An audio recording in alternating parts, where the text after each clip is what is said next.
Recording. Nice. Now we're live, Mr. Sasquatch. I'm going to play with my camera angle here a little bit. Talk to me, buddy. All right. Yeah. Hey, everyone. Yeah, this is Sasquatch. So we're going to hang out here a little bit and shoot the bull, talk a little bit about ASM while we're waiting on a few viewers to kick in. Some people have a hard time. They wait till the last minute before they start the webinar. So, I have a little counter here I can watch as the viewers pop in. So anyway, Seth and I were discussing here, waiting on to start the broadcast about, I had someone in my Amazon sellers network who I've been kind of doing some coaching and a few pep rallies for, and he's a younger guy who's already in the business, sort of like you and I were, Seth. I mean, we already had a seat at the table. We were already making sales on Amazon using the retail arbitrage model as well as the wholesale product and some closeouts. And this guy's asking me, he's like, well, what's the difference between you teaching me and buying the ASM course? And I'm like, well, first of all, I don't have the time to teach you everything that's in the course. I mean, I'm not a teacher, so that's the first thing. And even if I did have the time, I'd rather spend that building our business than I would teaching you. I'd rather buy the course for him than I would spend 40 hours with him. I mean, that's how important I think it is. And I said, look, Trevor, here's the deal. He'll be on the call too, so he'll hear it. I'm sort of bragging about him. I said, listen, if you buy it or you don't buy it, doesn't matter one way or the other. I mean, to me, obviously, it's going to be a huge life changer for you and your wife. But once you're up and running and you have the product and things are going well for you, I'm going to show you one teeny tiny, simple little trick that Seth and I implemented, and it immediately doubled our sales. I mean, almost overnight. You know what I'm talking about, right, Seth?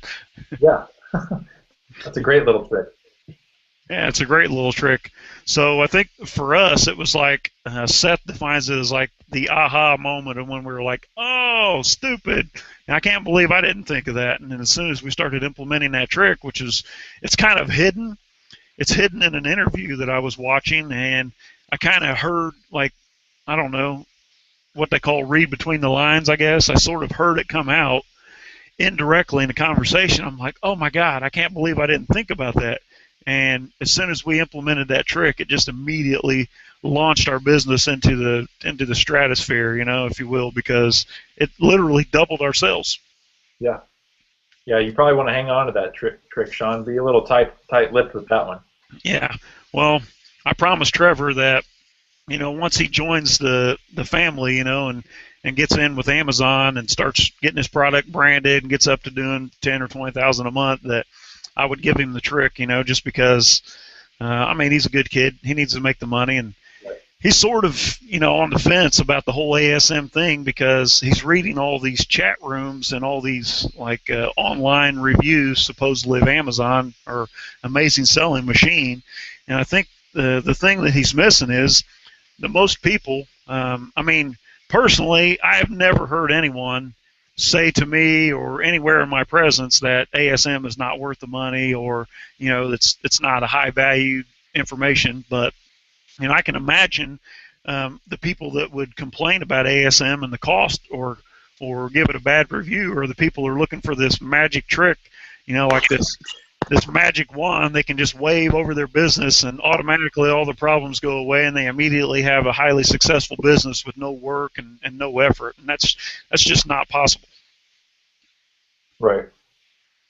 The value is definitely there because it teaches you step by step what to do. So I don't know why people wouldn't do it. If they can believe what we tell them, then obviously, it makes a lot of sense. It's just hard to believe what you see from people over the internet most of the time, but what we say is true, I guess. Yeah. Well, plus I think we're going to welcome everyone here in a moment. We're just getting started, guys, but Seth and I are just having a little chat.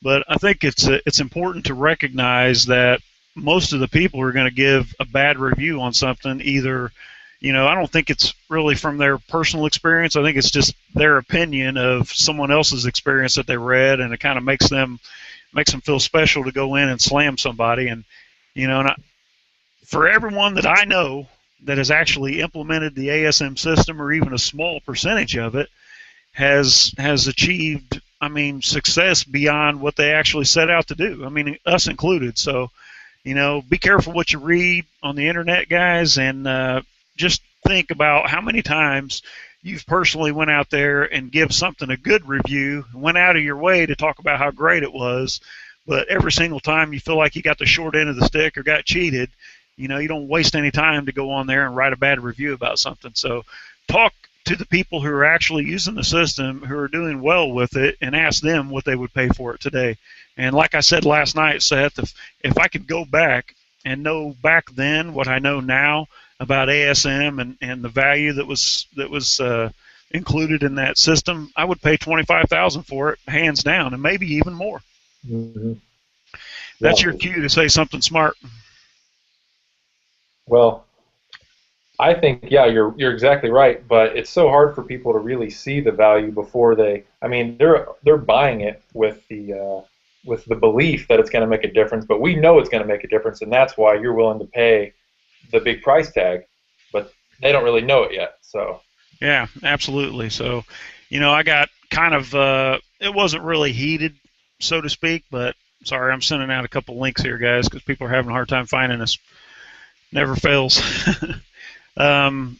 Anyway, yeah, I was having sort of a debate last night about this Amazon, online seller type guru, and I'm not going to say her name because I'm better than that, but she was basically giving a bad review and saying, look, before you live someone else's dream or try to follow someone else's dream, do it for yourself, because there's money to be made in doing retail and doing arbitrage and doing wholesale and closeouts and blah, blah, blah. And I said, obviously, this review is coming from someone who seems to be happy with mediocrity. I mean, who knows? This woman could be one of those people who has a full-time job like you used to, and They really just want to play with Amazon on the side to make a little money, and they're probably proud of what they're doing. And truth be told, they're probably making decent money in their minds. But I think the ASM system was designed and built around the entrepreneur who has, sky's the limit type attitude, wants to be hugely successful and dominate. It's like mediocrity is for, normal people, and you know how I feel about normal people. Yeah. How's the saying go, Seth? Better not say it live. Yeah, it might be some normal people listening. Yeah. But we're definitely not normal people. Okay, we have some viewers going on here now, so we can get started with a little bit here. This is, guys, first time I had Seth live on camera. After a lot of arm twisting and ass kicking and begging and sobbing, he reluctantly agreed to part the curtain and come on cam with us live and give us a little bit of insight, that is, into our business there in Indianapolis, Indiana. I'm at my home in outside of Houston, Texas. It's beautiful, 88 degrees and sunshine. Couldn't ask for a better day. Definitely don't miss the dreary weather in Indianapolis. Seth, it looks to me like he's in our plain white office there within our corporate headquarters. Yep. Looking pasty white and needing a little sunshine, buddy. Say hello. Hey guys, yeah, it's I'm looking out the window here and it's 40 degrees and rainy, so I'm definitely jealous, John. Yeah, well, don't be. I'd rather be in the mix with you guys, having fun and working 16 hours a day and never getting a break. So I'm jealous that I get to sit around the pool and watch my kids have fun. Yeah. So I guess it was a little bit of arm twisting it's taken, because we've got a lot of secrets that we need to kind of shelter, but now it's time to, I guess, share the wealth of knowledge that we've learned. Yeah, absolutely. So I have a list of questions. For some reason, a lot of you guys are having a problem going on to the Hangout and posting the questions. But if you're looking at a box that looks sort of like mine, and maybe you can shed a little light on this, since you're watching as a viewer and not the orchestrator, but you should have a screen that shows my big mug in it. And you should, at the bottom of your screen, you should see a small inlay of Seth and myself. And over to the right, you should have a list of questions. And if you don't, what you want to do is put your mouse on the far left side of the chat of the video box, and it should bring up a menu. And there's a little box that says Q&A. if you click the Q&A, it should bring up the Q&A. Can you confirm that or deny that, Seth? Yeah, I see that, and I had to click that as well. Um, okay, and then I don't see where you type the question, Shawn. Okay, so if you scroll all the way to the bottom of where the questions are, let's see. No, that's not working either. Wow, I really suck at this. Let me just see if I have that turned on or not. Okay. Yeah. Well, it might be too late. So if somebody knows how to type a question, go ahead and type it. But usually, if you scroll to the bottom, it'll say ask a question, and then you just type in the question. So we have a few there by Alan. Mike actually sent me an email, some questions. We have some posted actually on the Google Plus page. So we'll try to get into all of those with a little bit of detail. But first thing I want to do, introduce you guys to Sasquatch. He's about 6'4" and 260 pounds. Normally super hairy, but it looks like he shaved his chest and his face for us. So he knew I was going to be bragging. You should see his big manly hands. This guy's like covered like a grizzly bear. So this is Seth. There you go. He's a young buck. Him and I started our Amazon business together back in January. I think we launched January 15th of this year, and basically started with the same model that a lot of people start with, and that's reselling product on Amazon. And okay, thank you. Alan seems to be posting questions, so I don't know. We'll see. And anyway, so Seth and I joined forces and started our Amazon business basically from scratch. I was already in the game selling a few products that I was importing, but definitely not private labeling. So, Seth, in less than 5 minutes, why don't you tell a little story about how we got started? Okay. Well, Shawn's probably told the story a few times about how he was getting into Amazon, selling things from around his house. But so that's kind of how he encouraged me to do as well. So I just grabbed a few things from around my house. Actually, stopped by Big Lots and just opened the account and started selling things. And from that point, it seemed like the business was going to be really, really hard because most people don't know how to source anything. And when you're buying stuff from Big Lots, it seems like it's so limited. I mean, you'd have to go around all the time to find products to sell, and you make very, very little money. But then things progressed, and we just kept working at it day in and day out. And I kept pestering Shawn with more and more questions. Hey, what are you doing? And he's flying out around the country, learning all kinds of stuff, just learning here and there. And then eventually we decided that there was enough potential here to make a full-time business out of it, just by piggybacking other people's listings and kind of knocking everybody else off with generic products and things like that. So that's what we did. You were that guy. Yeah, I was that guy. Yeah, knocking everybody else off, taking off everybody. But anyways, we started and in January and things were going all right. We were buying some stuff wholesale, and we actually even tried some of the stuff you were talking about, Shawn, about the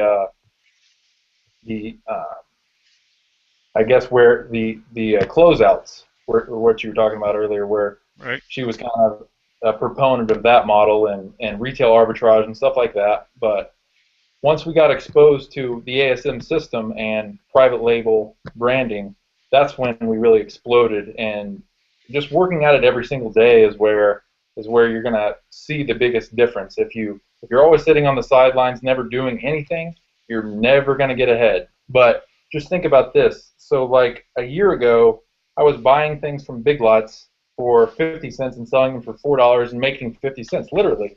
And now we're doing a $500,000 of sales in a month and 30+% as margin. So there's a big advantage you can get from just working at it every day. We wouldn't have gotten there if we weren't that persistent. Yeah, I definitely agree with that. So, I told the story a few times in an email, Seth. I think I'm going to try to come back to it here for a little bit for those of you who haven't read it or haven't seen the story before now. But I apologize for you guys that can't. I mean, I'm getting emails and text messages and people can't join. I have no idea why, but I can promise you that this video will be recorded and it'll be available immediately when we stop the broadcast. So you can go back and look at it on my YouTube channel or on the Google Plus site. Sorry, it's a free service, so we can't really complain about it. So back on point. Seth and I were basically doing the same sort of business, and then we decided to join forces and basically build a complete company around the Amazon opportunity of buying and selling product and, basically piggybacking other people's hot selling items. And we did that for about 3 months. So I put a timeline out on the last email that I sent before this event kicked off today, and kind of wanted everybody to understand how things happened. And if you'll look, it'll be like, January 15th, we launch our business. January sales is like 30 grand. February was this. March was this. And then you'll notice in March it'll say introduced to ASM. And then watch what happens to the sales immediately after. It's not that Seth and I grew, bigger guts, sorry, or that we got that much smarter or whatever. It was that we actually took the existing model and implemented the ASM strategies that we were learning. And the results were profound, guys. I mean, just look at the timeline for yourself. We went to like 125, 150, 190,000, 200 or 168,000, I think, then 190 and 240, and then I think yesterday morning, Seth sent me the P&L for our September sales. Gross sales were at 368,000, and if I'm lying, it's not by much, guys. I'm just old. 368,000. I think net profit was like 107. So. I was talking to somebody yesterday, and they said, well, we all know that profit is more important than sales. Yes, that's true.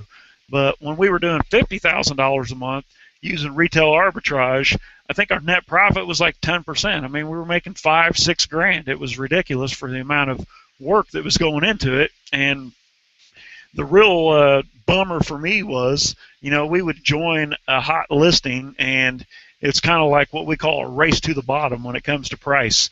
Everyone else we were competing with just couldn't wait to undercut and undercut and undercut. And before you know it, we were working for free. And I know a lot of you are experiencing that same concept of racing to the bottom. So just imagine for a moment, if you can enter a new category, create your own brand, and you be the only person allowed to list under that listing and control the price. When everyone else is down here selling for $7, you can have a premium product and be selling for $13. How do you feel about that, Seth? Right. I think that a key point would be even if you can have suppliers for the products that you're kind of piggybacking, once the price is driven down, you basically have to go find a new market and a new product because there's no profit left. I remember last year I was buying stuff wholesale, and the price was good, what started out to be good, but once other people got a hold of that same deal I started losing money. I couldn't sell it and make any money at it. Yeah. So well, that seems to be more work. Yeah, exactly. That seems to be the same story that you get no matter who you talk to. Just a quick example here before we get into some questions, guys. For some reason, you can't post the questions on the side. If you'll just email your questions to support@AmazonSellersAlliance.com. That's support@AmazonSellersAlliance.com. And while you're at it, go to AmazonSellersAlliance.com and join the mailing list if you haven't already. So just to give you a quick example, last year, anybody who knows of a person or has their own kids that are less than 10 years old remembers the famous Rainbow Loom Band kit from last Christmas. It was a huge success in the fourth quarter last year, and when I first started getting my feet wet in the Amazon business, it was my #1 product. I was importing the just a generic version of the Rainbow Loom kit in a black box. You've all seen them. And I think, excuse me, my landed cost was about $2. And when I first started selling it, I was selling them on Amazon under about 3 different listings that I was piggybacking, we call it. And I was selling them for like $17, $18.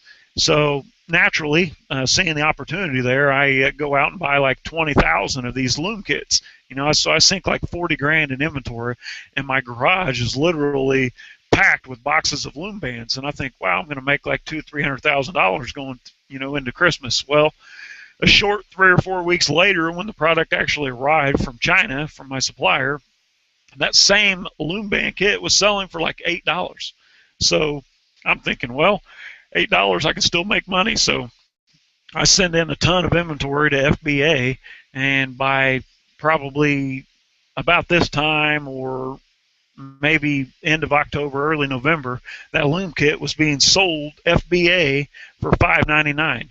Do a little math there, and you'll see that I was basically working for free. And that's what you get into when you have to share that finite number of buyers for a particular product or a brand with every other seller out there. And there's always somebody that's going to be willing to work cheaper than you guys.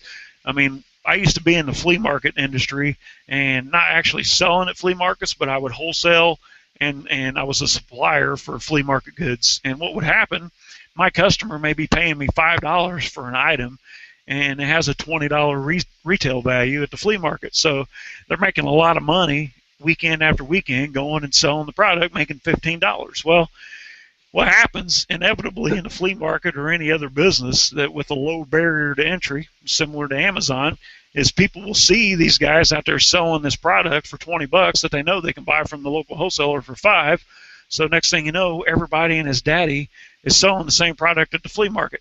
Well, everyone needs to make money, so the result is, the Indians and some of the Pakistanis and the Koreans, and there's a lot of people out there who are willing to work a lot cheaper than you are, and what happens, this guy would be $20, and then this guy says, well, I'm going to sell it for 18, so I can get all the business. And then the guy down the aisle sells it for 15, and then the other guy sells it for 12, and the next thing you know, some guy's out there wanting to be a hero, and he's selling it 3 for $20. All of a sudden, there's no profit, and when there's no profit, there's no fun. So we've all been fishing before, I hope, and I'm not a fisherman or an angler, but I know Trevor is, and he can probably relate to this story. But what happens when you're sitting around this little pond, and all of a sudden the guys on the other side of the pond start pulling in these big fish and no one else is catching? Well, it's human nature. Everyone kind of congregates around the guy catching all the fish, and they all want to be fishing out of the same little fishing hole. But at the end of the day, there's only so many fish to be caught there. And if you're sharing that number of fish with all the other fishermen, we're all going to get a little bit less. So hopefully you follow that. I'm going to take a drink and let Seth say something intelligent. Okay, well, I was just going to add that even if you can get your product for free, sometimes at these closeouts or at Goodwill or a flea market or a garage sale, even if you can get it for literally nothing, if you can't control the price, there are a lot of situations in which you're still not going to make money because Amazon's going to facilitate and charge you some fees to pull it off. So if you can't control the pricing and control the listing and basically control your brand, a lot of times it's still not worth it, even if you can get it given to you. So really, this is the only viable way, I think, to, over the long term, make money, unless you consistently want to be changing suppliers and just driving up your cost, and you're okay with tiny little margins. Yeah, exactly. That's a pretty good input there, Seth. So I think right now I'm going to jump into some questions, and you guys, he's all yours. If it takes 2 hours, Ashley said we can have him as long as we want. We can keep him until his beard grows back, which will be about 3 hours. So I'm going to jump in, ask a few questions here, and then you and I can just discuss it in open air style. Seth, sound good to you? Sounds good. Okay, sweet. All right, so this one comes from Alan. He says, you've often referred to the short link, quote unquote, in your videos, however, never really addressed its use. What is a short link for, and what do you link it to? You want to take that, Seth? Well, maybe he's talking about the link that is a direct link to your product. Oh, okay, yeah. I told you this kid was smart. It's I get senile in my old age here. So yeah, what we're talking about there, Alan, is basically if you go to Amazon and go to your product listing, Amazon adds all this extra code after the HTML or after the URL address that shows. It'll be like, for example, Amazon.com/myproduct/ and then the ASIN number, which is like B00 and some weird numbers. So really, the short code is going to be that URL address all the way to the end of the ASIN, and and that's what we refer to as a short code. And the rest of the code within the URL just tells Amazon how that customer actually made it to that listing. So it may say Amazon.com/ blue silicone spatula / B00123455, and then keyword blue plus silicone plus spatula. Right. Hope that makes sense. Anything to add there, Sasquatch? No, I think you covered it. Alan should know what that is now. Yeah, I think so. If you don't, Alan, post another question. But yeah, that was a good question. I'm glad you brought it up. A lot of times we just assume that since you're a computer geek that you know these things. So go back into geek mode, buddy. I appreciate the question. All right, so Luke says, I'm sorry, Mike Williams says, hey, Hollywood. What is this? Hey, Hollywood, are you in Houston? Yes. Good question, Mike Williams. I'm glad you asked. I'm in Houston, buddy. That's why it's sunny and nice here. So, anything to add to that, Sasquatch? It looks like you're in Houston, Shawn. Hey, great observation, buddy. Okay, how do you know if a product has a patent or has a copyright? This coming from Luke. Good question, Luke. What I like to do, number one, is order the product. If you want to be super safe about it, order the product, and when it comes in, check the packaging for a patent number. If there's a patent on the product, it'll have a patent number listed on it or on the box or both. And if it's patent pending, it'll say so on the box or maybe on the product. Another thing that I found useful is go to uspto.gov, and you can actually do a search for a product or a keyword search and kind of go through the patents and trademarks there. From my understanding, this is definitely not to be taken as legal advice because it's not my specialty, but from my personal experience and from my attorney doing some trademarks, hopefully Gene's on the call, maybe he can chime in on this, but if someone registers for a trademark, then they can add the word TM, stands for trademark, near the logo or the trademark. A lot of people do that anyway, and they kind of cheat the system, but legally, it's my understanding that you can only put TM if you've actually applied for the trademark. If you actually receive the trademark and it's issued, then you can put the R with the circle in it, which means it's registered. Is that the way you get it, Squatch? Yeah, there might be another step in there too. Once you get your trademark, you have to register it, so it becomes a registered trademark. But I think you're on the right track there. Okay, cool. I love scratching my head because on this wide-angle lens, it makes my arms look huge, but really I'm just a skinny dude. Okay, so I got to throw a little bit of humor in there, you know. You look funny, but that's not good enough. Okay, this one comes from Shawn Hart. This is where you can post your pre-webinar questions in order to get answered first on the list. Reminds me of Charles Barkley. He'll read anything on a teleprompter, right? Right. You can do a quick YouTube search for that. That's kind of funny. All right. Mike says, you previously mentioned raising the price on one of your items several times. What guidelines did you use to start raising the price? Take this one, hairy guy. Okay, well, we just look at the market, and I mean, you kind of understand if a product has a high perceived value. A simple product like a spatula, I mean, there's not that much pricing power, but if you're in a market where the product provides a lot of value to someone's life, and people have products that are at a high price point, there's a lot of room for price testing. So what we like to do is kind of look at the market as a whole, and if we're at $30, but the market goes all the way up to $100 for a really high-end product, we will move ours up $5 here, and then sometimes we'll sell more, and then we'll move it up another $5. And eventually, we would like to be at the very top of that market, but it really just comes down to price testing and kind of the profit figures game. So what I've done, even this past week, was compare units to selling price to what you bring home at the end of the day. And a lot of times, selling less units for a higher price actually puts more money in your pocket with less customer headache, less customer issues, less ordering a product, just all around easier. So price test, move it up. I like to charge more than everybody because selling less units and putting more money in your pocket is way easier than moving a ton at a small margin. So any input, Shawn? Yeah, my buddy Trevor's going to love that because he's the one that's always preaching profit over sales. But, you know, he's just never really been exposed to people who are doing well with doing private label. So, yeah, I mean, it's a simple matter of testing. And basically, think about it like this. So if we're selling 100 units a day or let's even dumb it down even further for old people like me. If we're selling 10 units a day and we're making $20 a piece, okay, and or we can sell 20. If we're selling, what I say, 10 units a day, making $20 a piece, that's $200. Or if we can say, okay, let's raise the price by $10. All of a sudden, we're still selling 10 units a day, making $30 profit. It's $300. But we've seen. Uh, all right, Jason just emailed me. I'll read it in a second. So, geez, help me out here. So basically, we've actually had firsthand experience of raising the price of a product and not really seeing any fall off in sales. And even more crazy, we've actually raised the price of particular products that have a high perceived value and seen an increase in sales. So Right.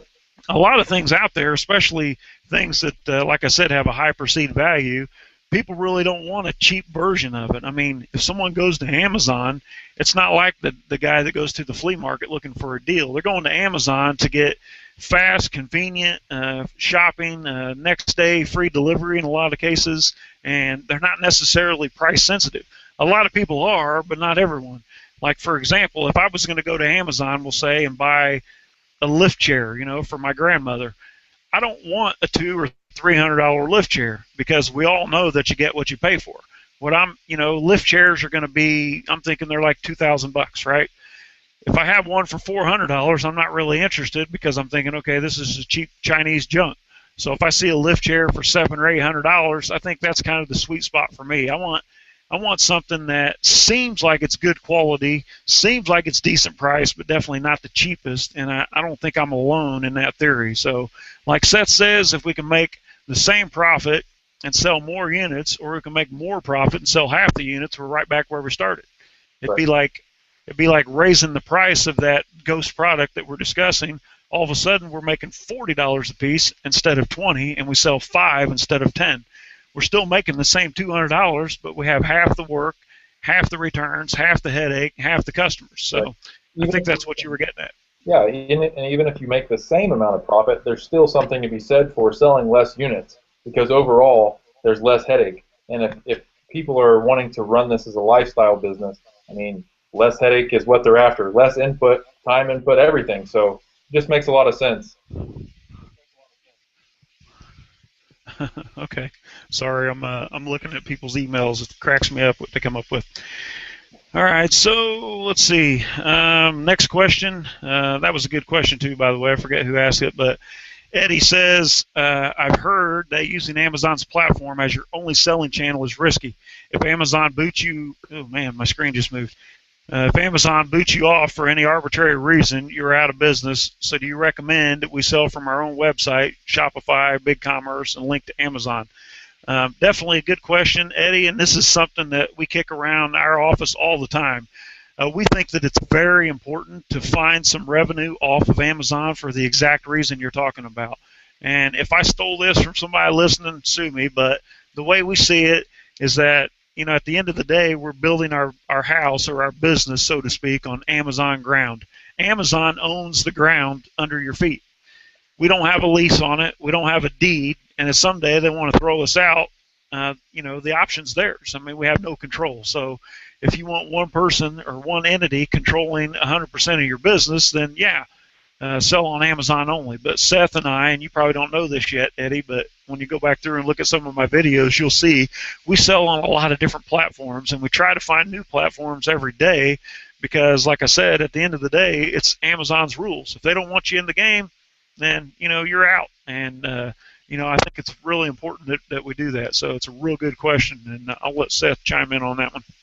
Okay, well, you probably mentioned it before, Shawn, but I think the best way to look at Amazon is it's a really great starting platform. You don't want to stay there forever. I mean, yeah, continually to do business on there, but if you can take a product and find that it's successful on Amazon, that means that people want it and they're going to buy it. They're willing to put their money up for it. So they're going to buy it in many other channels. You just have to find them and constantly be looking for those channels is something that's going to spread your risk. If you, just like you said, if you have one platform, it's just a lot more risky. We're kind of in the business of being in business, and if Amazon shuts us down tomorrow and we only sell on Amazon, we're out of business. So we don't want to go back to the corporate world and sit there in a cubicle all day, right? Yeah, I hope not. It took us a couple months to get your hairy Yeah. ass out of there. So, sorry about the swear words, guys. It's a habit. Seth's rubbing off on me. He's kind of a potty mouth. Okay, so the other part of the question, Eddie says, do you recommend we sell from our own website? I do, Eddie, but you know, from my experience and the SEO people in our business, we actually have our own private websites. But if do yourself a favor and pick a product that you're selling, say it's the silicone spatula, which happens to be famous at this point in time. Go to Google and type in silicone spatula, and the first thing you're going to see is that Amazon.com slash blah blah blah silicone spatula, Amazon.com blah blah blah slash extra heavy duty silicone spatula. There's no way possible to beat Amazon at the SEO game. I don't care how good you are; they're so powerful on Google that if somebody back in the old days, we used to go use Google AdWords. You type silicone spatula, and we would convert people over to our private website. I believe at this point in the game, that's a fool's game, and it's nice to have a private website, which you're going to need when you sell, like on Living Social and Groupon, like we do. You have to have a place to send people to check out using the coupon code or the redemption code. But as far as building a private website, it's going to be successful. I really don't see that being possible if you're in this private label game on Amazon. But like Amazon mentioned, and it's been my words too, we use Amazon as a breeding ground to find new opportunity and to launch new product. And we build that brand on Amazon. And once we prove that it's viable and that product's successful, then we try to take it off Amazon. We'll go to direct response advertising in newspapers. We'll go to Groupon. We'll do No More Rack, which I'm sure if you guys watch a little bit of TV, you'll see No More Rack doing huge amount of advertising right now on national television. So the sky's the limit really on where to go. But Eddie, I really don't believe that private website is the way to go, just from my experience. How about you, Seth? The only thing that I could see using a private website for is taking your customers off of Amazon and contacting them directly, kind of like you said, direct response, but in a sense that they're already your customer. You have their information. You can reach out to them and send them to your private website rather than back to Amazon. And I think that is a smart idea too. Yeah, that's pretty good. Yeah, you're right. So thanks for the question, Eddie. That was a good one. This one comes from Mr. Williams. What does a global trademark cover? Does this cover all products I would offer in the future, or do I have to get a trademark for each product individually? So I think this is coming from a video or a webinar that we did a couple months ago, Seth, about the global trademark, and this is the way I understand it. Seth is actually, this is his brainchild. He just came up with it one day. Every now and again he comes up with something decent. And he actually said, look, instead of registering, ABC spatula and XYZ garden hose and, ABC, rose pruners or whatever the product is, he said, we'll do that eventually, but for the sake of getting launched immediately and getting to market and starting to make money, let's come up with a global trademark, something that's just almost irrelevant to our company or our business, and something that'll be automatically approved from the trademark office so that we can start applying that to our packaging and more importantly to our Amazon listings. We believe that this is the easiest way to the dance of getting a trademark, and that by having this global trademark on all your packaging and your listings, this allows you, this gives you a better ear with Amazon when it comes to protecting people from hijacking your listings. And Gene, who happens to be in my circles on Google Plus, he's the trademark attorney that I highly recommend you guys use. He has some pretty special pricing if you do more than one trademark. And if you need that information, email me, support@AmazonSellersAlliance.com, and I'll be more than happy to make the introduction between you and Gene. And I'm actually going to bring him on as a special guest here before long to discuss that subject in detail. Anything you want to add there, Seth? You're the one that kind of came up with this idea for our company, and it seems to work. Well, at the time, remember, we were fighting hijackers every single day. It was just getting to be a bear. That was one of the biggest hurdles we had to come over was fighting all these people off every single day. So having a trademark that you can apply for the sole reason of basically protecting your listing, I think is really valuable. If you're spending all your time buying other people's inventory and sending them messages and contacting Amazon, it's just a waste of time, and you can't really drive sales and focus on what's important. So we did that in an effort to kind of protect ourselves and save time. Yeah, I had to change my angle, man. My arthritis is kicking in. So you can see me, but you can't see my beautiful pool. That's all All right. right, so good question. Good question there. So let's move on.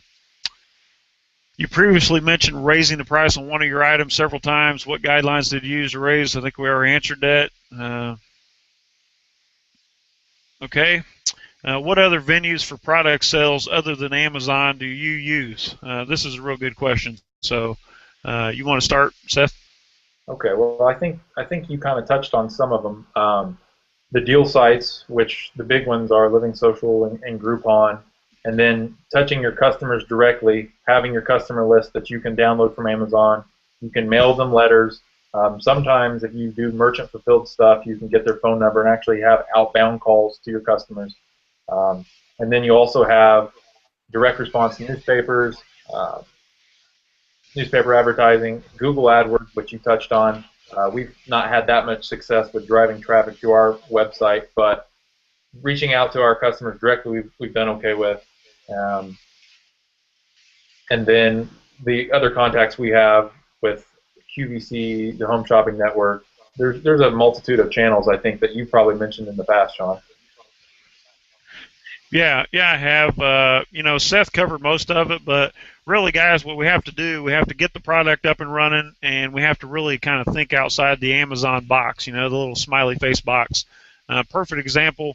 My pastor has a product, him and a friend, that's kind of a high tech product. It's really not an Amazon product, but I put him in contact with. Well, I probably shouldn't mention any names, but there's actually I have a personal one-on-one relationship, we'll call it, with one of the guys on ABC's Shark Tank, which is a program where entrepreneurs pitch their product ideas.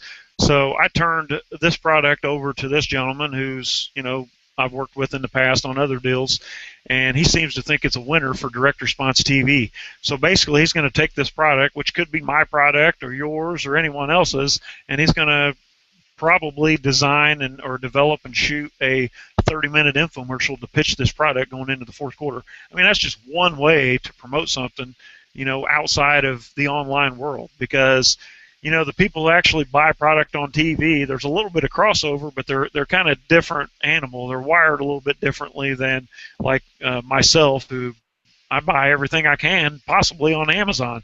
Even did that before I ever sold on Amazon because it's simple and easy, and I know I'm protected. You mentioned HSN, QVC.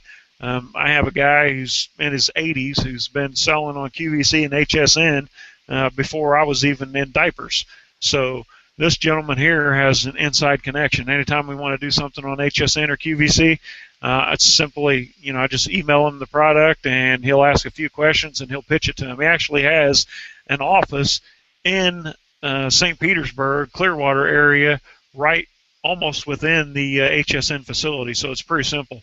If anybody has a product they want to do, something like that on a joint venture, make sure it's already successful and has a track record, and I'll be more than happy to plug you guys in to my Shark Tank guy or the HSN guy, either one. So hopefully that gives you a few ideas of where you can go off of Amazon. Let's see here. Next question. Hey, Chrissy, good to see you.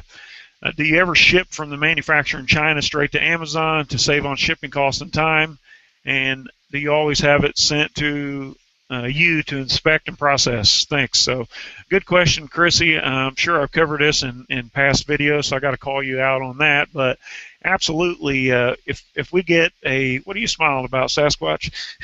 If we actually get a new product in that we're not sure about, perfect example, we have this a rechargeable cell phone battery replacement kit for a mobile phone. Not a huge product, but we had the first 500 samples come into my office first so that we can inspect it. And it was a good thing because the goofy manufacturer actually, when they produced the order for us, they put 2 items for every package.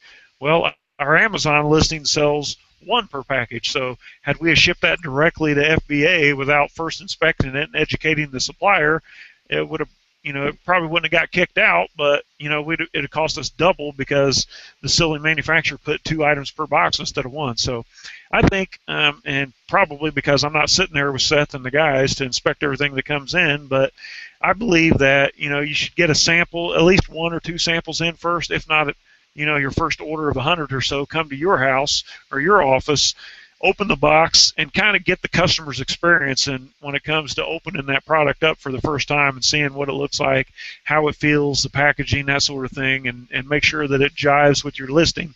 And if it doesn't, I suggest shooting a quick introduction or like an educational video and send it to your supplier and show them how you want it packaged and how the FBA labels have to be attached, and maybe even give them a link, because there's a lot of educational material in Seller Central that shows you or anyone else how to package or prepare a product for FBA. So we definitely do this, Chrissy, for our main lines that we've been selling for a while, and we're going to continue to sell.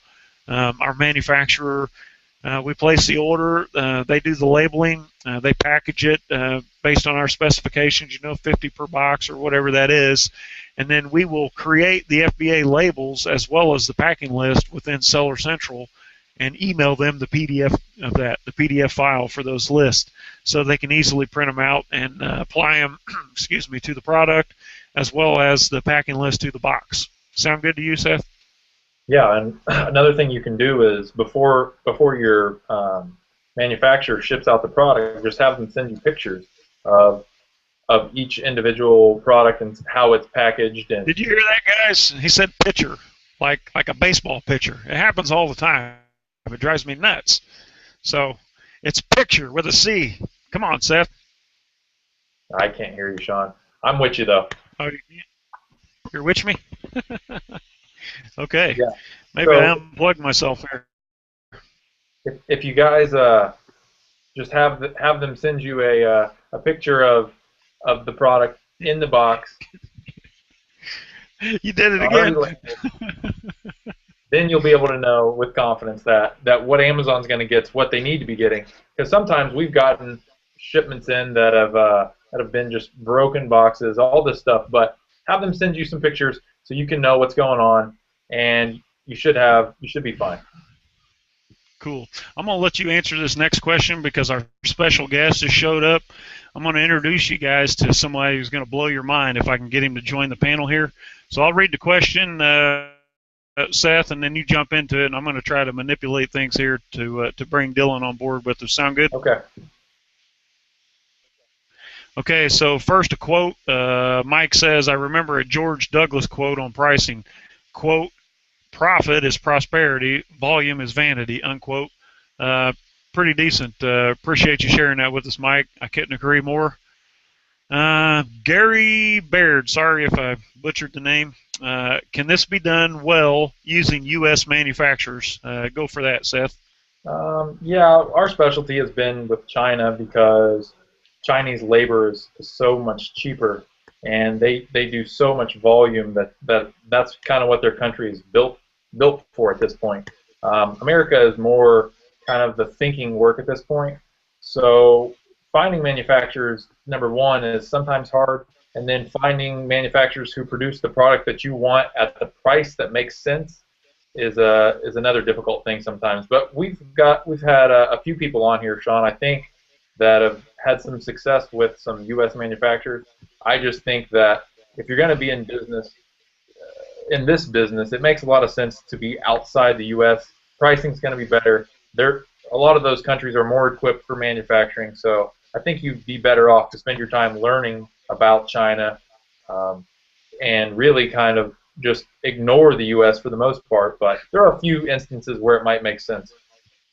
Yeah, I think, Gary, one of the good things you can do is go back or go on my YouTube channel or look at some of the other videos.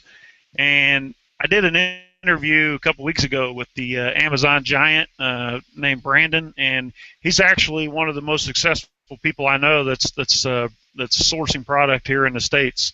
And I think he just sent me a screenshot, which I posted on Google Plus. He's probably on this call too. But Brandon's doing $40,000 a month, and he started with one little product that's literally about this big, and I think my nose is bigger than his product, but my nose is bigger than a lot of products. Look at that. So anyway, Brandon's he built that business to $25,000 to $30,000 a month with one little product, and right now I think he has two products in the same line, and he launched a couple of more, and he's at $40,000 a month, and he doesn't do any business in China. It's all here in the States. I think his item costs $5, and he sells it for $20 to $25, if I'm not mistaken. So something similar to that. A couple things I want to bring up real quick since you're talking about Chinese sourcing. One thing is that are in ASM or not, or a lot of people that are within my network of Amazon sellers and things are having a hard time getting started. So I'm waiting on him to log in, but I'm bringing a guest on board. Okay, this gentleman here, I'll call him a gentleman. His name's Dylan. Okay, he was actually visiting with me just probably less than 10 days ago, and I was kind of took him under my wing, sort of, about the Amazon opportunity and what it was like and those sort of things. And his mother helped him out to get in the game. But make a long story short, guys, there's really no room for excuses at this point, because when you meet this guy, you'll be amazed at what he's accomplished in like less than 7 days. So if he figures out how to get Google Plus installed, he'll be on the panel here in just a few minutes, and I'll introduce you, and you guys are going to be blown away. So as soon as you meet this guy, if anybody ever sends me an excuse why they're still sitting on the fence, I work too long, I have too many kids, I don't have enough money, don't have enough experience, don't have enough balls, anything like that, then all those things are going to be ignored, because he just sent me a message, says he's in. Now, if you'll just go, Dylan, click on the box there in your Google Plus. It looks like a little red bell. You should have a notification and an invite to ask you to join the call. So be prepared to be embarrassed, because I'm going to brag about you a little bit, buddy. All right, while we're waiting on Dylan to figure this out, I wanted to share something else with you that Seth just accidentally reminded me of. So here's the way it is.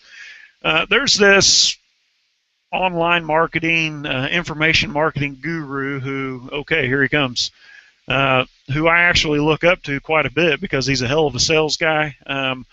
Not really a hands-on product guy. Turn your camera on, Dylan.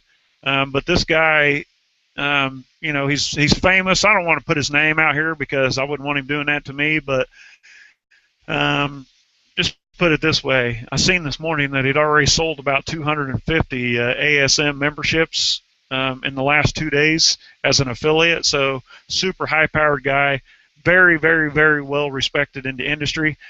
He's invited me to an event. He's holding a private event for some of his troops in Mexico in December, and he wants me to, or doesn't want me to, but he invited me to come down and speak on doing Chinese sourcing and how Seth and I build our business to the people he's trying to train. So make a long story even longer, him and I had a quick conversation. Hang on, my little girl's wanting to get some camera time here.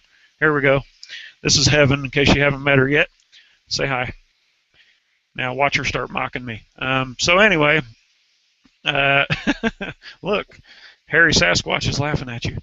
So anyway, this gentleman and I discussed the idea, and he wants to pitch this to his audience, is we're going to put together a trip, guys, and it's going to be like a China concierge trip where we're going to invite 12 to 15 people to go with us sometime in March of next year when we get rid of this fourth quarter craziness.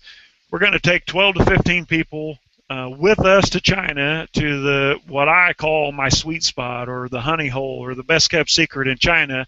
And basically what it is, it's a market that has 80,000 independent booths within the market. Takes up over 5 city blocks and 4 to 5 story high buildings, and has over 8 million products on display for us to sell. And this, for me, I've been to Canton Fair, I've been to ASD, I've been to the Electronics Expo in Vegas, I go to the Houseware Show in Chicago, I've been to I've been to fairs in probably 7 different countries all over Asia and Europe. And listen, guys, if I had one spot to go to, if I could only pick one location to go and source product, it would be this location. I actually sent a total newbie there out of our office in March of this year, and he came back with a whole container load of product, and at least half of it was wildly successful on Amazon, and this was way before we ever started implementing ASM. So what this gentleman's proposing, I'm going to take 12 to 15 people, somewhere in that number. We're going to invite them to go to travel to China with us. They can even take some of the same flights if they want. We're going to hold their hand. We're going to take care of setting up the hotel arrangements, transportation to and from the airport, and we're going to fix them up with their own private Chinese national to translate. We're going to turn them loose into this market that's open 24/7, 365 days a year to build and source their product. And you're going to have 80,000 people there who are manufacturers or direct representatives of manufacturers all over mainland China, Hong Kong, and some of the other surrounding Asian countries. And basically you'll have 2 or 3 days to go in there and do all your sourcing with your own private Chinese translator. And every night we'll do a debriefing in the hotel there within the market, and we'll have breakfast together every morning. You guys will have a chance to spend some time with me one-on-one, FaceTime, to discuss your business and those sort of things. This is not something I do, guys. It's totally outside of my element. I've never done it before, but I told this guy, I said, look, you sell it to your audience, but I want you to leave me 2 or 3 seats available. If anybody within my network wants to go on this trip, I want to be able to invite them. Okay, so you guys are invited. Not sure exactly what the cost is going to be, but it's going to be a few $1,000s plus your plane ticket. Coach airfares, if you catch it right, it's like $900. If you're not a very good planner, it's like $1,200 to $1,500 for coach. Business class is normally $8,000 to $12,000. So just putting that out there. Anybody that's interested, you're at the head of the class. You're at the top of the list, because if I'm the guy going to facilitate the trip for my friend, I want to make sure I can bring a couple of my guys and my students or clients along with me. So send an email if you're interested to support@AmazonSellersAlliance.com, and when you do, I'll get back with you with some more detailed information about that, and more than happy to share with you guys on that trip and during the trip and even a little bit after. So looking forward to sharing that. This is basically an opportunity that if someone would have handed me 20 years ago, I wouldn't be sitting here right now. I'd be somewhere else, definitely enjoying a little bit more of the luxuries. So anyway, let me get to the next question, Seth, and then after I do, I'm going to try to get Dylan back on again. So he says I'm here. Okay. Well, I think another thing what I need you to do, Dylan, let me go send you another invite. Okay. Chrissy says, sorry, Shawn, you may have answered this one too. I'm almost through all the videos. Okay. Do you have your manufacturers apply your barcodes, labels, etc., or do you pay Amazon to do all the prepping? Just wondering what's cheaper. Thanks. Go ahead and do that, Seth, and I'm going to work with Dylan here. Okay. We have the manufacturers do all of the prep work. Like I said, Chinese labor is so much cheaper, and for the most part, if you're buying any volume at all, the manufacturer will put your label on and pack it how you want for free. And if not, it's very, very minimal cost, sometimes a penny, literally no cost added typically. But it's a lot cheaper than paying 20 cents a unit or sometimes 40 cents a unit to Amazon, depending on what you're having done. So I would just have everything spelled out for your manufacturer, send them all the instructions, everything clear cut, even if you have to do a video. Just make sure they know what you want, and a lot of times it's a free service that they'll provide just for you being their customer. Get it figured out? Yeah, I think so. I'm going to put the baby down. There you go. Go find your mom. Tell her I said she wants you. Okay, kids, man. Kind of like women. Can't live with them, can't live without them. All right, Luke. Dylan keeps coming on and off, so I don't really know what his deal is. But Dylan, you need to turn your camera on. You need to accept the invitation that I sent you. I mean, other than that, buddy, I really don't know. Tell him what you went through to get on the call, Seth, please. I did exactly what you said. I clicked on the little notification bell. Then it said join the Hangout. Clicked it, and Once you get to that, if you scroll down to the bottom, it'll say go live or something like that, and that's the only thing you have to do. Your camera should pop on automatically if you have a Mac. Oh, I'm sure he's not using a Mac, or he'd already be in here. So, all right. Luke says, can you summarize the shipping process from Chinese supplier to Amazon, customs, FOB, etc.? Yeah, let me summarize that real quick. It's pretty easy, Luke. And from my understanding, you bought the ASM course through my affiliate link. Congratulations, welcome to the club. And this is going to give you a 1 hour personal one-on-one consultation with me. Looking forward to spending that hour with you. But let me cover this real quick. And to answer your question, once you're involved, you'll understand a little better. But when you log into your Seller Central account, you'll create an FBA shipment. And part of the creating the FBA shipment process, you'll be asked to generate an FBA barcode logo as well as a packing list for the shipment. When you get to that point, Seller Central will automatically generate a PDF of your shipping label, packing list, as well as your FBA labels. When you have that PDF, don't print it, just save the PDF and send it to your manufacturer. Once your manufacturer has that, you can explain to them how to print it and attach it to your product. But I highly recommend that the first time you order product, Luke, is have it come to your home or your office, and I'm sure Seth will second this, but I think it's really important that you go through the process of how to package an FBA order, and there's tons of videos online as well as within the seller forum to teach you how to do this, and I think it's important that you experience it for yourself so that you can then explain to the manufacturer how to do it. So definitely do your first order by yourself. Seth? Right. So if you don't, like I was telling you to take a video of the process, if you've never actually done the process, there's no way that you're going to be able to explain to them what's going on here. You really need to be clear cut because a lot of the manufacturers, their English is choppy and they don't really understand exactly. So you really need to spell it out and be very clear. And for that, you need to understand it fully. So get your product in, do it yourself, understand it, then shoot your video, and then send all that information back to China to make it easy. Yeah, sorry, I'm talking. Okay, yeah, good question. Hope that clears it up, Luke. I'll spend a little time with you in the future going over that.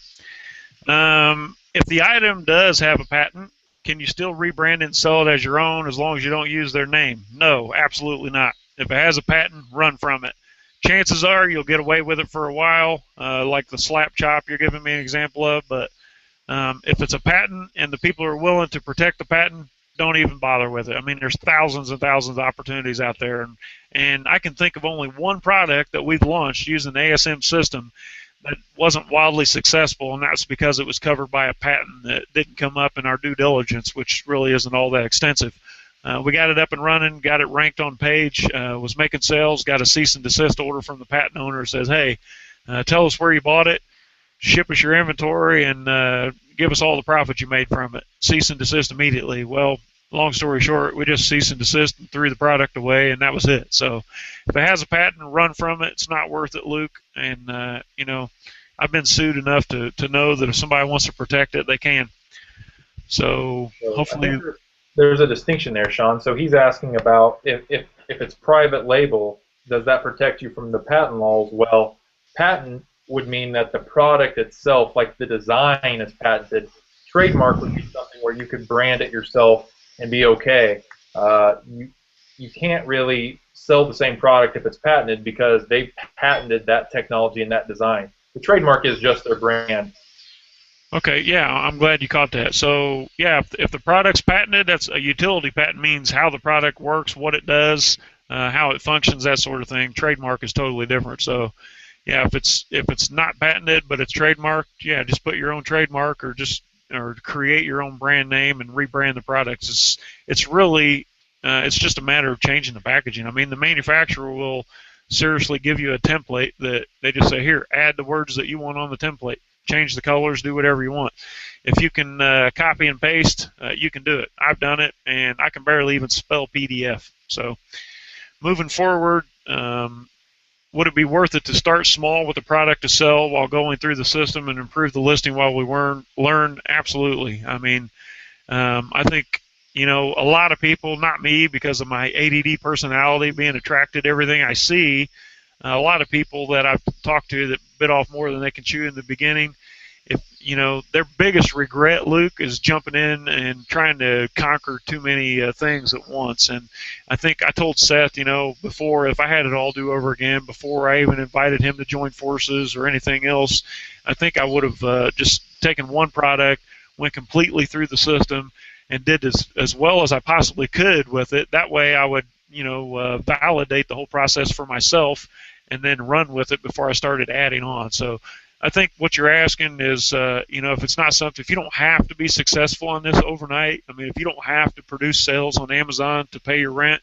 then definitely take it slow and go through the process with one item, be it big or small, and learn all the ins and outs of it. Because, if you imagine with us, we have like 100 items that we branded that we have listings for. And when we learn a new trick for one, imagine going back through 100 different items, 100 different listings, and kind of retrofitting those listings to the new technology that we learned. It's definitely not an easy thing to do, and like I said, I highly recommend you starting small. Back to you, Seth.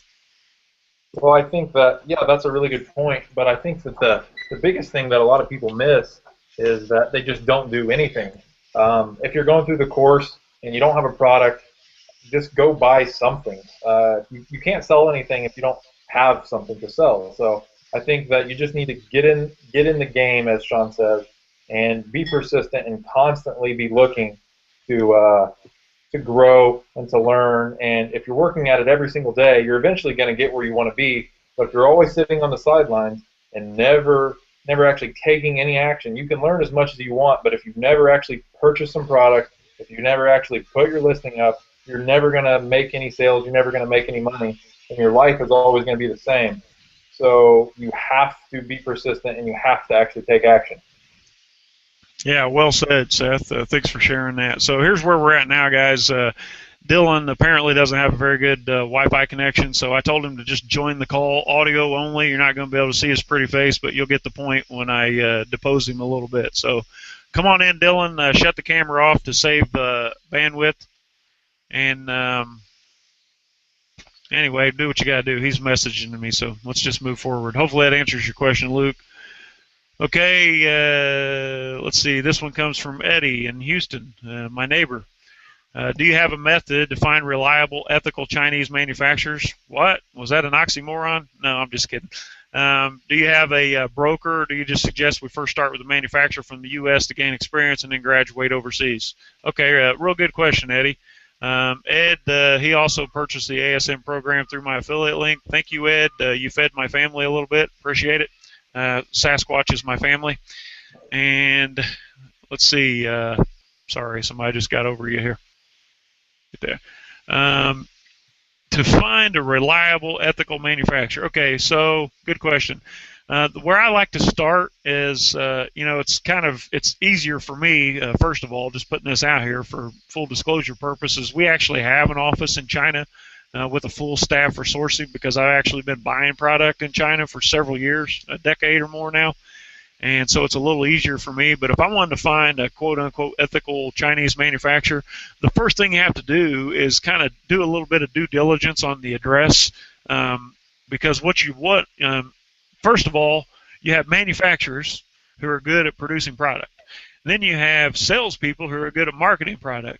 Most manufacturers suck at selling. So what they have, a lot of middlemen who have no money in their pockets, but they know where the manufacturer is, and then they know where the buyer is on Alibaba or MadeInChina.com or something like that. So they'll go, okay, here's a perfect example. Here's a aluminum water bottle. I really don't have any inventory, but you in USA looking at my listing on Amazon or on Alibaba rather, don't really know I'm not a manufacturer. So I say, hey, I'm Shawn Hart's water bottle manufacturing company, Ltd. /CN/HK or something crazy like that. If you ever send a wire to China, you'll know what I'm talking about. And then basically, I don't really have any inventory. I just know there's a manufacturer 2 miles down the street who has the bottle and just doesn't know how to sell it.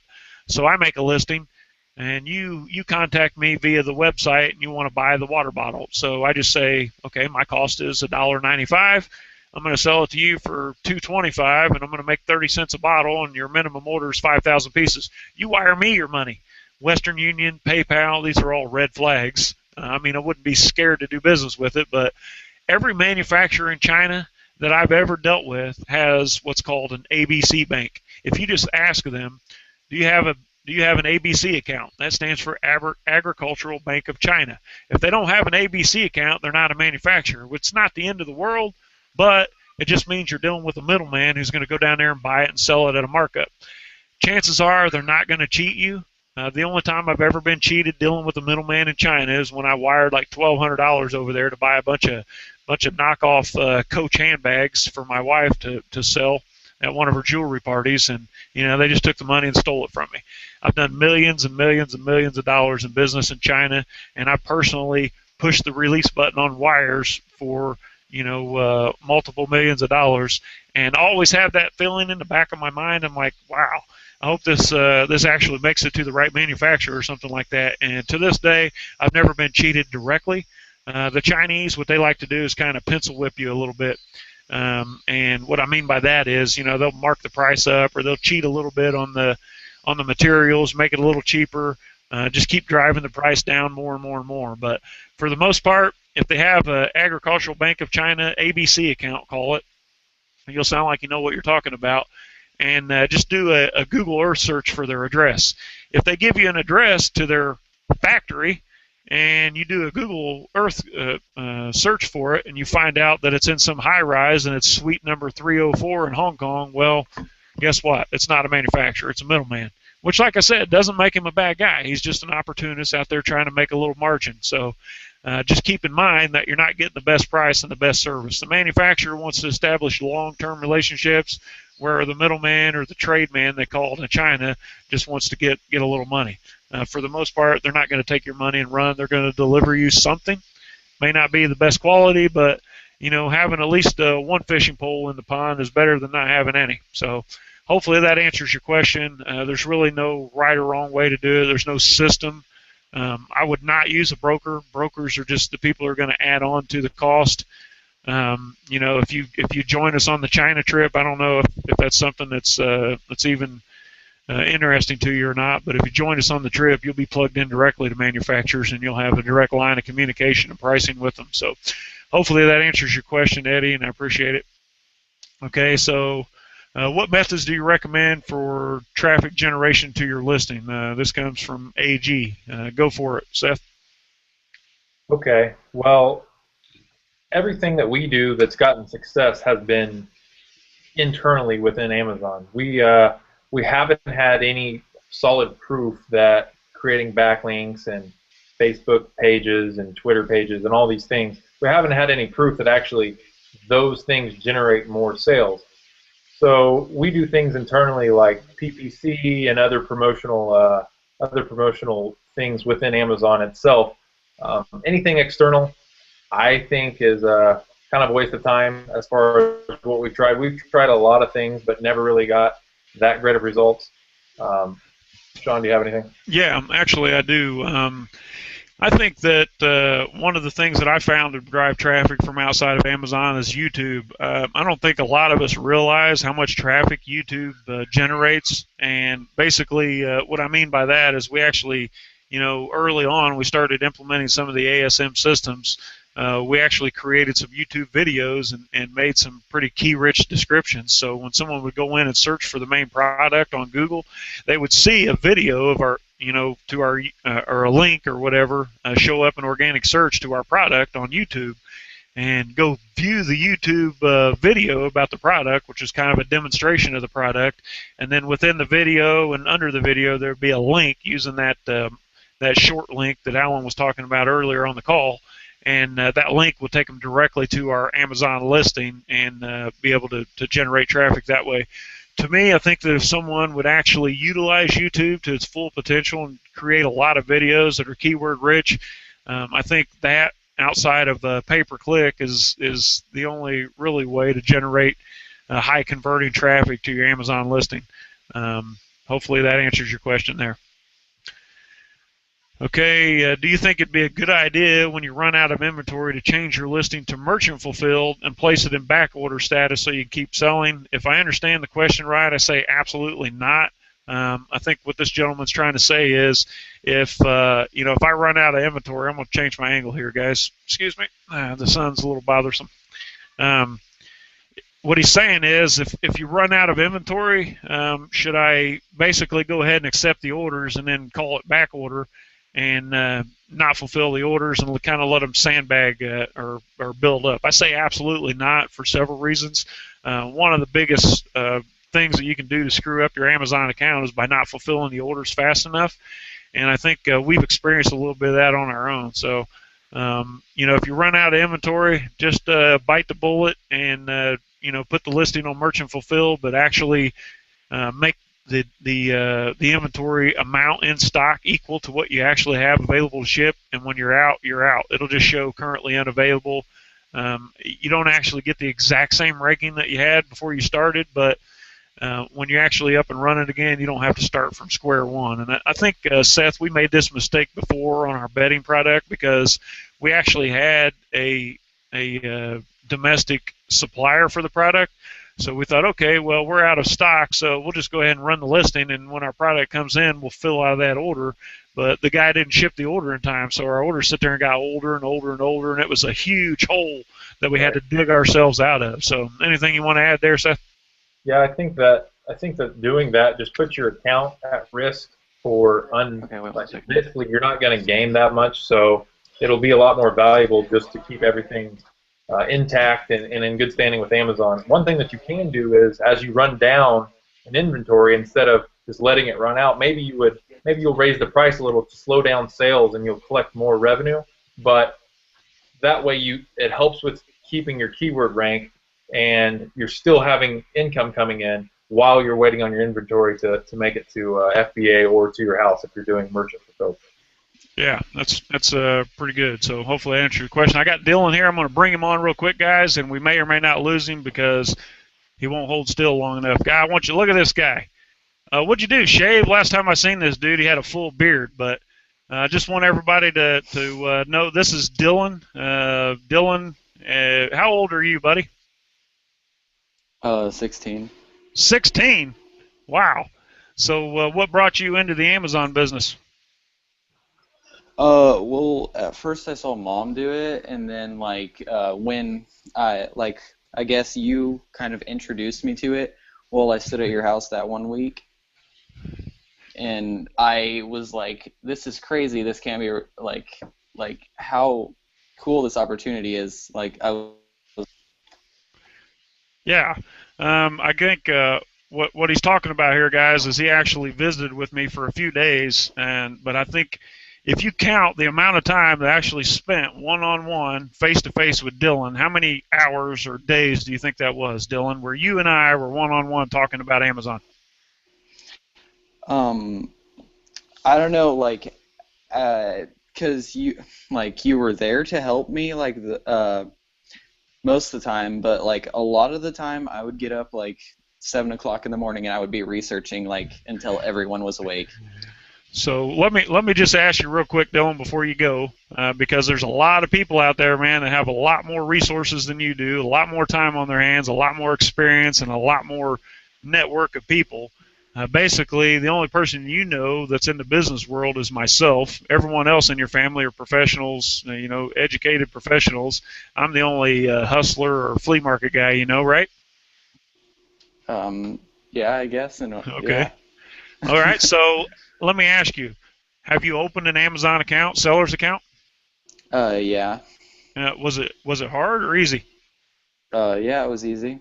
It was pretty easy. Okay. Do you now have your own bank account attached to the Amazon seller's account?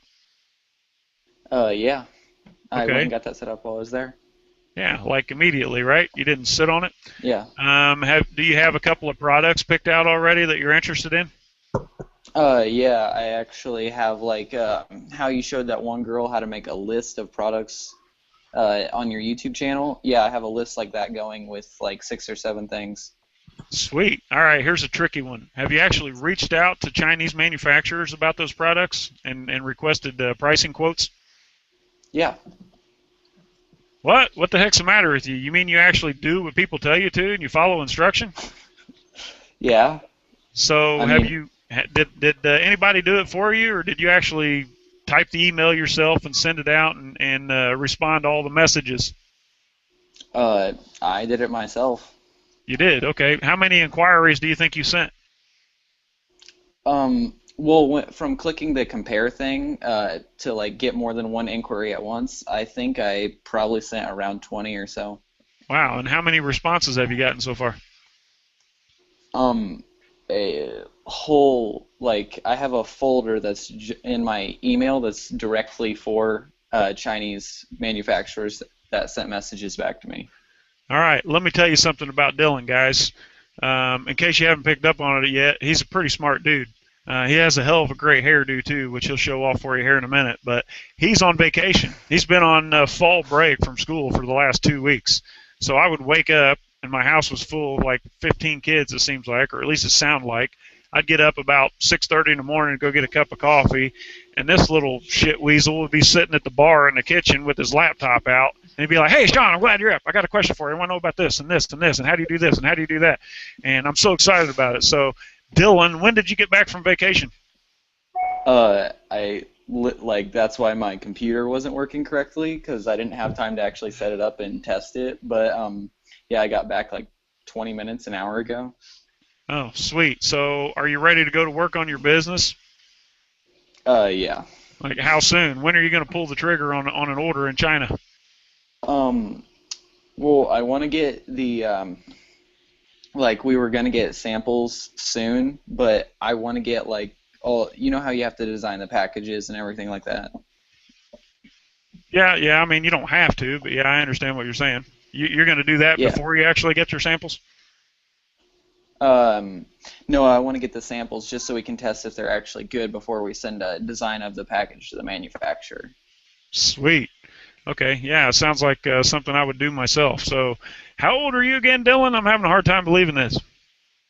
16. And what the heck made you think you were smart enough or man enough to jump into this business? You. Oh, okay. Well, good. I wasn't really looking for that, but thanks anyway. Show us your Oh, awesome okay. hairdo, man.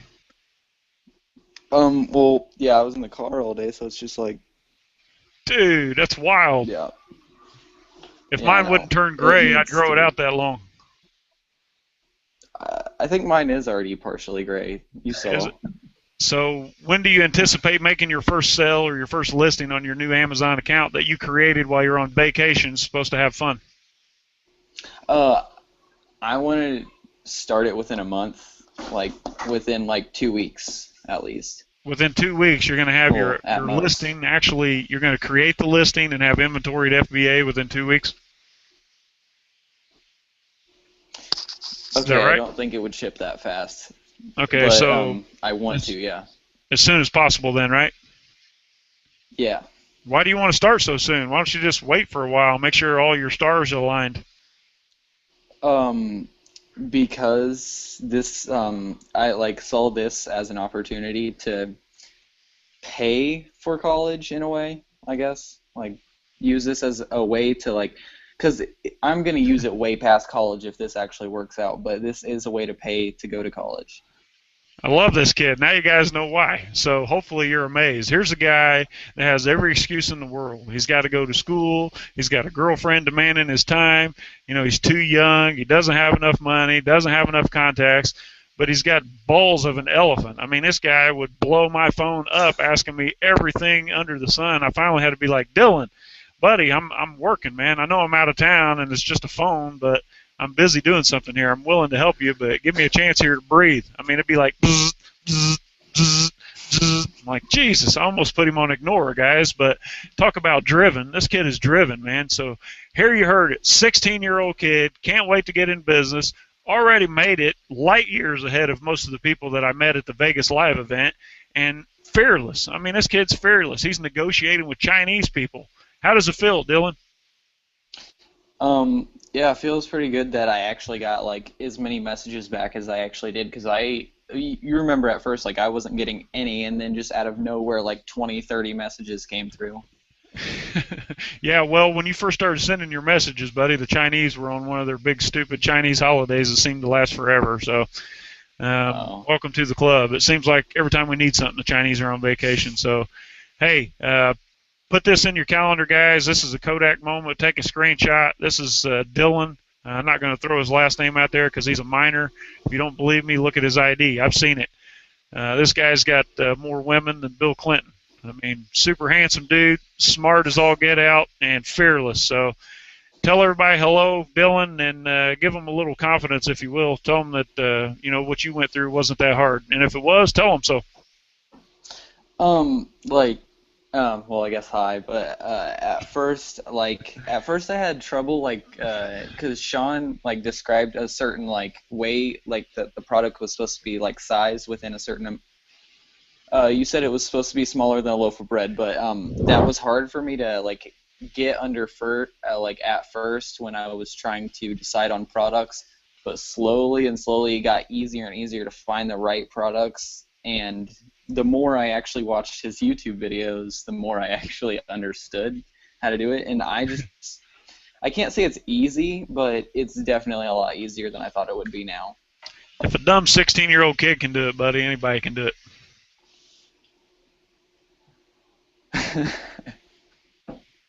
All right. Well, enjoy your time home. I know you got to get ready for school on Monday.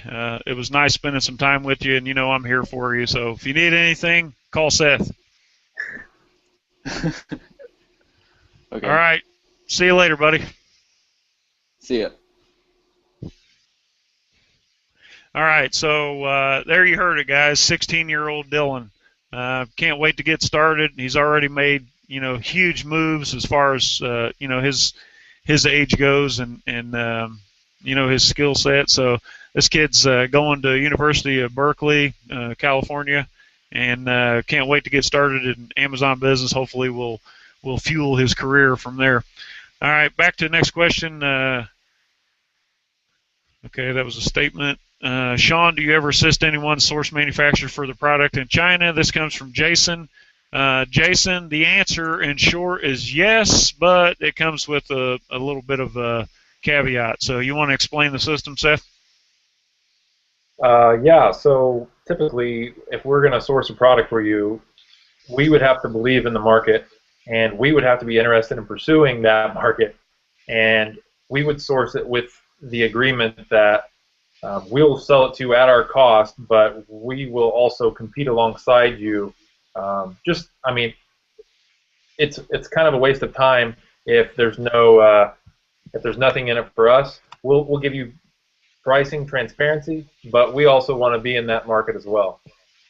Yeah. So basically, what he's saying, if we go do the homework for you and do the sourcing for you, the only way we're going to do is if we believe it's a viable product, and if it is, then there's obviously going to be room for more than one seller. So, if it's a silicone spatula, for example, you'll be ABC silicone spatula, and we'll be selling XYZ silicone spatula. So it's best to keep those ideas to yourself, guys, because really part of the secret sauce, or the most secret of the secret sauce, is knowing what to sell. So, which leads me to my next question. If you're interested in that, Jason, email me, support@AmazonSellersAlliance.com, and I'd be more than happy to help you. Otherwise, if you want me to just look at the product and see if I think it's a great opportunity, I'm willing to do that, but only after it's been through a few of your own filters, because believe me, I have plenty of work to do, guys. And if I'm already in the market or in that category, I'll tell you, I'll disclose that, and we'll just end the conversation there. Which brings me to Saeed. He says, how do you select the right product? I'm going to have to refer you to a past video, Saeed. I actually did a video with a private coaching call on one of my 45K clients, and actually walked her through how to identify an opportunity on Amazon and how to lay those opportunities out in a spreadsheet to kind of compare them side by side. That's what Dylan was just alluding to when he was on the call. So go back through and look at a private coaching call for product mining, mining, product mining, which basically digging for gold within Amazon. Why should you give your listing photos a name? I put this on here because it's something that we just discovered recently, and I wanted to bring it up. We're going to wrap this up here in about 10 minutes, guys, so if you have any other burning questions, send them to me. I didn't get to the other ones in the email because it's just It's just way too much time. We already been on the call for an hour and a half, so maybe we'll get them next time. Why do you give your photo listings a name? This was brought to my attention a couple weeks ago, and the reason why we give our photos a name is so that if Google Images will pick them up and index them within their search results. So basically, if someone searches for silicone spatula and they click on Google Images, if your images are called silicone spatula or whatever your brand name is, ABC Company silicone spatula, and they search for that, it's going to show up in Google if those photos within your Amazon listing are actually named a name instead of like DCMI 760 means nothing. So go in, name your photos, give them a name that's keyword relevant so that you can generate a little bit more organic traffic from Google. Question: So if one has taken action, commas save lives, So if one has taken action, dang it, received product, shipped to Amazon, and made some sales, then the listing tanks in ratings and sales, is it possible that the product section may not be a good one? It's a good question, but in my opinion, and I know the person in the product that sent this, so in my opinion, it's not a bad product selection. It's just that, doing your promotional work in the beginning actually generated that bestseller rank and kind of tricked the system into putting you on top and giving you a bestseller rank. So once you're in that space, then we need to focus on optimizing your listing and your photos so that you can generate more conversions, because conversions are going to be rewarded with better space on the page. You want to dive into that, Seth? Yeah, that's fine. Over time, we've seen that a product on page one, even if it doesn't generate more sales, by just making it more appealing by changing the photos and driving up that conversion rate, we gain keyword rank on page one. I mean, I've seen it go from the bottom of page one to the top of page one, literally, and that's a huge impact just based on our pictures were better than anybody else's. So, I mean, that's a big key there, Shawn. Your conversion really matters. Yeah, good thought. I'm glad you remembered that. So, yeah, conversion's a big thing, and like Seth said, photos are huge. So think about it like this. For me, being the advertising background, for me, the photo is like the headline in an ad. When somebody pulls out their phone, like this one, okay, I'm going to go to Amazon, because I think, what did they tell us when we were in Seattle? Like 40% of their traffic comes from mobile devices, Seth? Yeah. Let me show you. Go ahead. Well, I mean, just think about when you are actually trying to purchase a product, what kind of drives your eye? It's not going to be the title. It's going to be what the product looks like. So if you don't have an appealing picture, then you're not going to get clicks. Therefore, you're not going to get sales, and you're going to lose keyword rank, and it's just all going to go down. So your main photo is highly important. You want to make it the most appealing and actually sell the product as best as you can. And I think Shawn's getting ready to show you an example of it. How'd you know? I like to show off my new iPhone 6 Plus. It's still almost celebrity material. Yeah, whatever. So anyway, this is the Amazon app, and I'm trying to show you. I just searched silicone spatula. So what you see here, I'm not reading the headlines. The first thing you guys are going to look at are these photos. So really, the photo is sort of the headline to the ad. Whatever has the most compelling photo is the product that you're going to select. So if you have some crappy photos, then you're probably not going to get the traffic to your page, let alone conversions. So when you scroll through here, you find something that trips your trigger, like this one right here. See where the spatula is actually pointing to the headline? That's a great little trick. So the photo is the number one thing that's going to draw people. Well, first, let me back up. First of all, the listing is going to be ranked on the page according to your keywords and your conversion rate. The photo is going to be the first thing that people see that make them want to click on your ad. Man, do you see how I did that backwards? That's pretty slick. And when you go to the ad, or the listing rather, this is what actually sells the product. But listen, if people don't actually go, I can't do this one backwards. If they don't actually click on your listing and go to the listing, they're never going to buy it. So the number one job is to get people to notice your listing and click on it. If they don't click on it, then you don't even have a seat at the table. Just forget about it. So hopefully that answers your question. I don't have any more questions within Google Plus here, so I think what I'm going to do, I'm going to let you guys know another little thing that's kind of going on. Some of you know, some of you are my clients. I do a little bit of private coaching when I have time for it. It's not my specialty. In my opinion, a friend of mine told me a while back that those who can do and those who can't teach. Remember that, Seth? Yeah. Well, listen, guys, the reason why the information and the content that I'm putting out here is not really organized, I guess, is because I'm not a teacher. I'm a doer. So I apologize for that. Sue me if you want, but you're getting all this information for free, so I don't think you're going to get much. I'm a doer, not a teacher, although I do enjoy sharing. I travel quite a bit for work and for pleasure, both in the U.S. and abroad. So if you guys need a little help, this is one of the things I'm willing to do here in the next couple of months. If the location makes sense, and I have to put that out there, and if the timing makes sense with my current schedule, you can actually have me for less than $6,000. I'll come spend a whole day with you in your house or in your business, working on your Amazon business if you want. And if it fits my schedule, and if the location makes sense with my current schedule, I have flights scheduled all the way through February. So if we can fit it in, fine. For Seth is kind of my pimp. He's the one going to set the price on that. So for the cost of an airline ticket and less than $6,000, you guys can have me for a minimum of 8 hours or more sitting in your living room or your office, and more than happy to go through all the process of how to set up the account, how to optimize it, and you can basically get inside my head. And truth be told, I'll probably learn just as much from you as you will from me. But if that helps anybody, send an email, support@AmazonSellersAlliance.com, and we'll see if it makes sense. If it don't hate me, but I'm not going to travel out of my way to New Zealand unless I'm already over in Asia or somewhere on that continent. So hopefully that helps. Had a good time with you guys tonight. I hope that Dylan was able to inspire some people, because he's a doer, not a watcher, and he's excited about the business. So before I say goodnight and sign off from Houston, we'll let Seth give you a few words of advice here. I think what you keep saying is the biggest point that people should take away. Dylan's a doer. You keep saying you're a doer. Well, that's what you have to be. You have to take action, whether it be pulling the trigger on the ASM system and saying, okay, I want to be involved to the point where he'll walk me through step by step.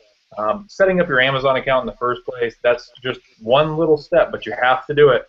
If you're further along, being a doer would be, having Shawn come out and spending a day with you. That could be huge, but how many people are actually going to do it? Think about the difference that he could make, or any of these steps could actually make, by actually taking that action and doing it. If you're just going to think about it forever, nothing's ever going to change. So be persistent, learn and grow every single day, and eventually you're going to have the lifestyle and the life that you want. Look at me. A few months ago, I was sitting in a cubicle all day, but now I'm having the time of my life. Having the time of your life. That's because you get to know me a little better, right? Not quite. Oh, yeah. Well said, Seth. So as far as talking and doing, obviously I think we've driven that home. So, like I told Trevor last night, he was kind of on the fence about buying the ASM. His question was, is ASM worth the money? Is it really worth $4,000? And your answer to that question, Seth, would be what? Absolutely. Like we talked about, I think, before the call, I'm not sure if we actually got that recorded or not, but it's literally, it'll walk you through from day one, not having an account, to producing. Look at us. We're going to cross $500,000 in sales in the very near future. So it's really, and it's all because of that system. It's really exploded our business, and absolutely worth $4,000, and it's worth a lot more than that if you knew what we knew. Yeah, if you continue to do the same thing, guys, you're going to continue to get the same results or lack of results, and that's kind of what I explained to Trevor. I know it doesn't really fit into everyone's budget, but they do have a 4-pay plan where it's 4 payments and $9.99. I'm not sure how the payments are stretched out. Like I said, I'm really not an affiliate. It's not what I do, but if I believe in the system well enough to share it with everyone and share my knowledge about it for free, then obviously I'm going to promote it, because I definitely believe in. It's totally changed the way we do business. It makes me feel like I almost have a new lease on life because I have something to look forward to and do every day. And for those of you that know me, I mean, I don't have to work if I don't want to. I have enough going on. I mean, I can live the rest of my days out comfortably, myself and my family. Everything I have is paid for. So I do this because I literally love the work. I love the challenge every day of finding a new opportunity. I love the challenge of racing somebody to the top of page one in the same category. I feel like that I can win at almost anything that we get into with Amazon, and I really want everyone else to have the same feeling. I want to share that with you guys, and I want us to sit here and discuss, what you've done to grow your business and some of the observations that you made along the way. Let us and my network learn from your mistakes, just like I allow everyone to learn from my mistakes. And I think it's really important that we share and create and try to maintain that environment where we're here to help each other. So just to reiterate, for those of you on the fence, ASM by far will change your life and change your business. There's a 30-day money-back guarantee. I'll even go as far as to, Seth may shoot me on this, but I'll double the guarantee to 60 days. So, wow, I know, look at him. ASM will give you 30 days. I'll give you an additional 30 days. If you buy through my link, you put a little food on my table, which makes it fun, but in all honesty, it makes it more fun with me to discuss it with you because I know that you're going to be there where I'm at and you'll be able to relate to what I'm seeing and the things that we're accomplishing because you actually have a seat at the same table. I'd love nothing more to all you guys to outsell us on a monthly basis, and I mean that sincerely. And if you buy through my affiliate link, I'll even throw in 1 full hour of one-on-one private coaching via web conference or telephone, whatever you prefer. 1 full hour. First of all, I never even go out for 1 hour. I would never sell 1 hour of my time. It's 5-hour minimum, and it's definitely worth a heck of a lot more than a few $100s. So hopefully we've provided some insight and some valuable information for you guys, and the content hits home. If anybody has any questions, go ahead and post them on the Google Plus site, and we'll try to get with it. And hopefully, I'll be seeing you again in the near future, God willing. I plan on being in Indianapolis with Sasquatch there to enjoy some rain and cold weather. I think the 26th and 27th. So probably have someone on next Saturday. It may be one of my students from Vegas. She's kicking ass. She's probably listening in. She just ordered the ASM system. Actually, I know she's not listening because she's in Mexico on vacation. So she's actually went from 0 to, I think when we started talking to her, when we met her, Seth, she was about $200 a month, and she'd been selling on Amazon for 2 years, guys, 2 whole years. And she went to $10,000 a month her first 30 days just after me coaching her a little bit through, mostly through instant messaging or text messaging. So the value's there. Hopefully you can see it. If you can't, then maybe next time. So anything you want to say before I sign off, Seth? Nope. Just take action. Go do something, and you'll never look back, I guess. Yeah, or you'll look back and laugh that you didn't do it sooner. Yeah. All right, guys. Well, thanks for hanging out with us. Hopefully you've gained something from this, and looking forward to spending some more time with you in the future. So take care. Talk to you later, Sasquatch. All right. See ya.